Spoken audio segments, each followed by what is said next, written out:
Gimana kamu sama dia? Ya, sejak usaha aku terpuruk di pasar malam, cewek galat dia tuh cari orang lagi dia. Tanya aku udah nggak ada uang, nggak ada peti lah. Kelihatannya kamu lagi ada masalah ya sama dia. Masalah sih nggak ada yang sebenarnya. Cuman cewek sekarang tuh emang menciri mainnya, dia maunya peti saja itu. Ya bikin singgah lah kan. Udah gak usah gengsi, nggak apa-apa, cerita aja, kali aja aku bisa bantu. Andi agak rumit ya dia menyebut ke kau mah. Ada semenjak pasar malam itu jalan kiri kan, agak rumit saya nyebut sama kamu. Ya agak malu lah saya nyebut sama kamu. Yang sebenarnya kan malu lah saya. Sejak kapan kamu jadi pemalu? Iyo malu-malu banget tuh lain enggak ya. Aku yang kau bantu kan. Bukannya kamu orangnya yang nggak tahu malu ya? Ciri kamu namanya itu nggak tahu malu gimana, maksud kamu tuh sama aja kampret basah kamu tuh. Kamu sama aja perangai kamu sama cewek itu, sama aja kayaknya kamu ini. Ketika uang banyak aja kamu suka-suka, kalau lebih uang ala terpuruk usaha kamu nih, lapuk perangai kamu. Sama aja kamu namanya itu, sama aja lah. Ya kalau sama kembar dong. Lah iyalah kembar, kalau sama ya sama-sama menciri lah perangai kamu itu kan macam bukan putih aja yang tentu. Saat susah-susah ini kamu nggak paham kan, sama aja kembar lah sama menciri gitu. Ya itu kan udah pilihan kamu. Aku pernah nanya kan waktu itu sama kamu. Ya aku kira dia orang baik-baik kan, mau berjuang lah kan, sama hidup beratin kan. Ternyata yang menciri bentuk kancing juga perangainya itu kan. Ya kalau udah seperti ini ya, saya tinggal aja lagi kan, dia nggak mengerti kesusahan aku kan. Ayah saya tinggal aja lagi nggak apa-apa gitu. Kamu yakin mau ninggalin orang yang udah 2 tahun sama kamu demi dia yang baru 2 hari kamu kenal? Kadang itulah yang bikin saya bingung kan. Kadang lagi terpuruk, usaha lagi hancur kan. Dia mau enak-enak aja kan, mau tahu uang tahu ini aja. Dia dikira kayak seperti biasa kita punya uang kan, padahal itu udah susah kan. Dikira aku udah pegang bukit kita sama cewek geladak tuh kali ya. Menciri perangainya itu ya, kadang melihat cewek seperti itu tuh ya, malas juga kita bertahan kan sebagai cowok kan. Perangainya itu menciri kan, di saat senang-senang dia mau kan, di saat susah-susah ini dia banyak alasannya, celapuk lah cewek itu kan. Nah seperti itulah ya kisah cerita kocak yang baru kita saksikan. Semoga ada hikmahnya, sekedar memberi pandangan dalam kita menghadapi kesusahan. Semoga bagi yang sudah berumah tangga agar selalu sama-sama merasakan kesusahan. Untuk itulah kita memberi cerita kocak untuk mengawali renungan para perantau, terutama perantau Minang. Kita yang pergi meninggalkan kampung halaman untuk mencari perjuangan, merubah kehidupan ke yang lebih baik. Kita merantau bermacam-macam tujuan, bermacam-macam daerah yang akan kita lewati. Semakin jauh kita merantau, semakin banyak yang kita lihat dan semakin banyak yang kita temui. Untukmu para perantau-perantau dimanapun berada, kita para perantau yang jauh di negeri orang, bermacam-macam aktivitas dan kegiatan yang kita lakukan. Ada yang menjadi pekerja, ada yang berusaha membuka usaha, namun semua kita sebagai perantau, tujuan kita sama, tak lain untuk merubah hidup dan merubah nasib untuk ke yang lebih baik.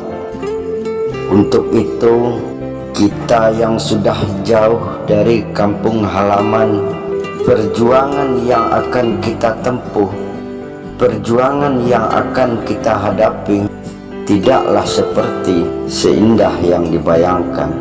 Sering kita melihat Di kampung sendiri, para perantau-perantau dianggap orang-orang yang sudah sukses, dianggap orang-orang yang bisa berusaha untuk mendapatkan hal yang lebih banyak. Namun kita sebagai perantau tidaklah semuanya merasakan kesuksesan. Kita sebagai perantau yang melaksanakan aktivitas atau pekerjaan kita sangatlah berat. Terkadang tidaklah sanggup kita untuk menghadapinya. Namun semangat dan perjuangan, tujuan untuk merubah nasib, membuat kekuatan terhadap diri kita sendiri. Hidup ini adalah perjuangan. Semakin berat kita berjuang, semakin besar harapan untuk sukses. Namun kehendak dan takdir Tuhanlah yang menentukan. Kita dalam melakukan perjuangan, kadang tanpa kita sengaja adanya musibah dan bencana. Kita sering patah hati, kita sering merasa berat menghadapi bermacam-macam masalah. Namun kita harus mengakui dan bersemangat. Semua itu tak lain adalah arti dari kehidupan dalam perjuangan. Saat musibah dan bencana datang menghadapi kita, tak perlu kita patah hati, karena kejadian itu sudah kehendak yang ilahi. Hidup ini tidaklah selalu dalam kesusahan. Hidup ini tidaklah selalu dalam kesenangan. Kita para perantau, kita para pejuang nasib seharusnya sangat memahami keadaan yang seperti itu. Ketika kita dilanda oleh musibah dan bencana, kita berusaha untuk bangkit, kita berusaha untuk bertahan. Namun jangan pernah patah hati atau berserah diri, bahkan sampai menyalahkan yang ilahi.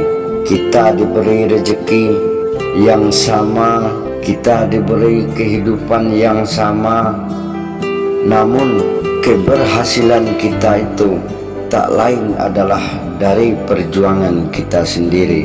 Sebagai perantau, modal utama adalah kita mengenali diri kita sendiri.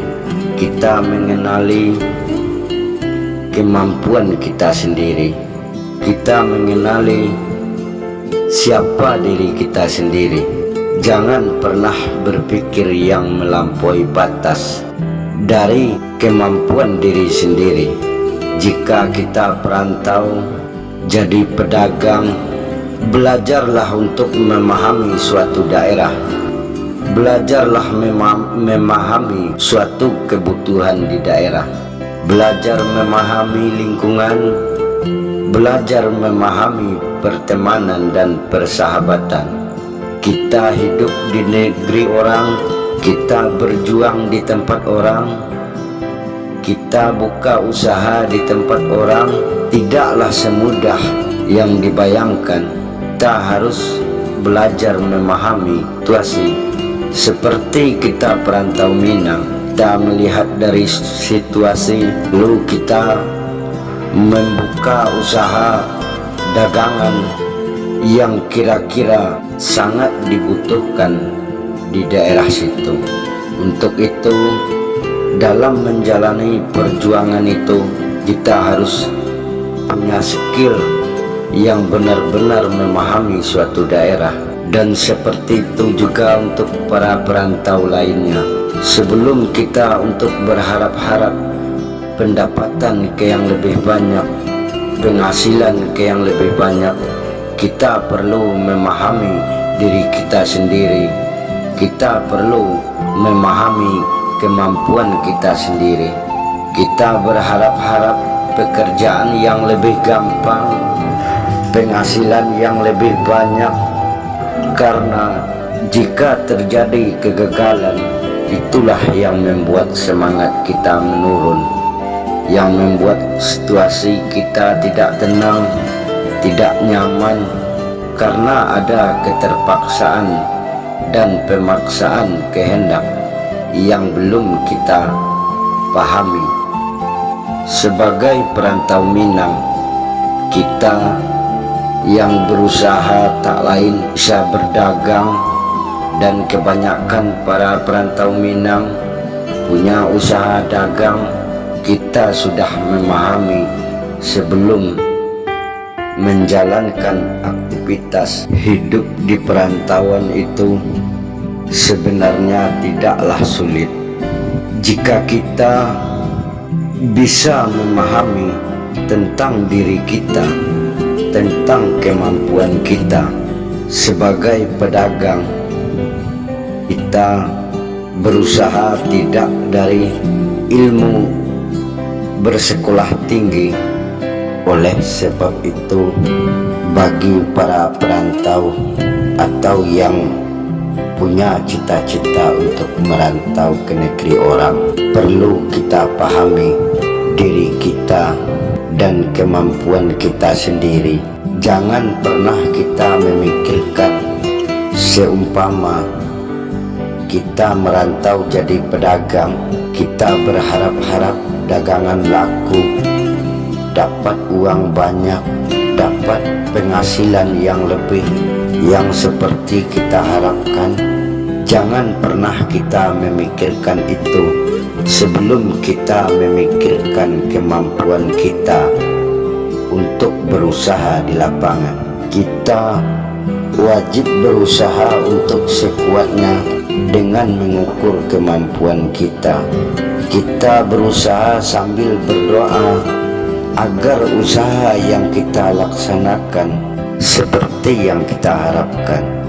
Jika tidak bisa mengimbangi diri, tidak bisa memahami ketika musibah, ketika bencana datang, kita mengalami kegagalan, kita mengalami kehancuran.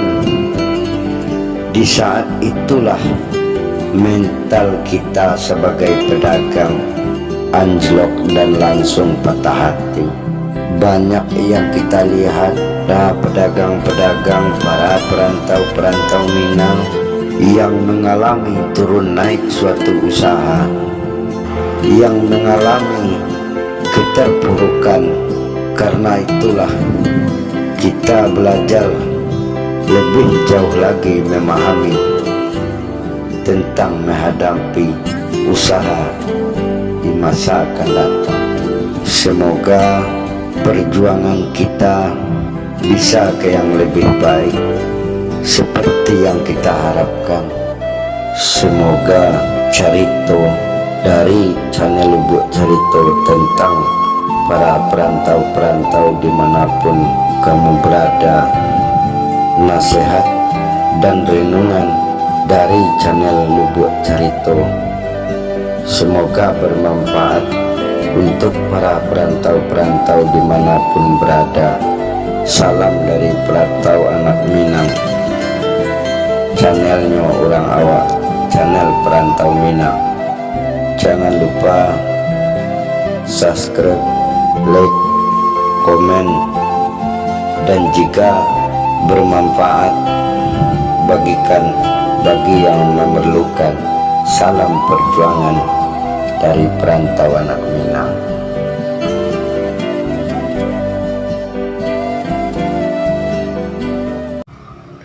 Saya mau minta putus ya sama kamu. Aku tukar bedok sama Ciga aja sama kamu jadinya. Kenapa? Ada yang salah sama aku sampai kamu minta putus? Ya kamu sama aja kayak kampret kan, ayang kelama di kamu saja itu ini kan udah jelas saya susah-susah ini. Kamu tenang-tenang aja, nggak mau berusaha sedikit pun kan, ya sama aja kayak kampret kamu jadinya kan. Seharusnya kan menghadapi cobaan ini kan berat ya sama kita pikul kan, ringan sama kita jinjing kan. Ini yang berat kamu suruh angkat-angkat sama saya, angkat sama kayak kampret kamu menciri sendiri perangai kamu tuh. Sekarang saya udah dapat lagi orangnya kan, yang bisa mengerti lah kan. Saya udah dapat lagi orangnya. Siapa orangnya? Siapa yang bisa gantiin aku di hati kamu? Iya banyak lah kan, ada zaman susah ini kan, banyak agenda-agenda bertebaran kan, dengan masalah yang sama lah gitu kan. Jadi itu Ayo itu ada mencari nggak yang wajahnya yang cantik kan, nggak apa-apa jelek asal mau kerja bareng, berat sama dipikul ringan sama dicincin kan, sama-sama usaha yang saya mau tuh. jadi banyak di luar sana yang lebih baik, lebih ganteng, lebih perhatian, lebih baik sama aku, lebih merhatiin aku, lebih segalanya apapun itu. Tapi apa? Cuma buat enak-enak sebentar aja. Banyak itu laki-laki yang perhatian kayak gitu sama kamu mah, maunya enak-enak sebentar aja, buat aja jalan aja kan, artinya dia pergi lagi kan, sementara kita hidup ini berjuang itu sama semua perjuangan orang ini, mau cari hidup senang, mau cari hidup kaya yang berlebih lah gitu kan. Kamu kalau mau cari orang kaya ya nggak apa-apa, menurut kamu kan, mau ngapain? Aku lebih milih kamu dibanding mereka. Kamu suka bete sama orang lain, terus yang kena aku maklumin. Kamu suka asik main sampai nggak inget sama aku maafin. Kamu nggak ngabarin aku karena kamu sibuk sama dunia kamu sendiri. Aku ngerti, aku nggak pernah di. Ya saya itu yang saya pusingkan, kalau keadaan udah hancur-hancur masa malam akan ada nggak pernah hadir, itu saya kurang-kurang. Itu tambah pusing saya memikirkannya sendiri kan. Aku terima. Iyalah kamu, saya udah mau memutuskan kamu, mau minta cerai, kamu ternyata terima, baik-baik aja. Ayo pusing aja, cerai nggak ya, putus nggak ya. Kita jangan ketemu dan berarti selalu berantem. Aku ajarin, aku selalu ada buat kamu walaupun kamu nggak selalu ada buat aku. Tapi aku tersenyum, itu masih kurang buat kamu. Masih banyak yang lebih dari kamu. Tapi aku ingin kamu, kenapa sekarang jadi kamu yang kayak gini? Kamu yang malah kayak gini. Aturan tuh yang harusnya ngomong kayak gitu tuh aku. Kalau aja dari dulu aku bisa ngomong sama kamu.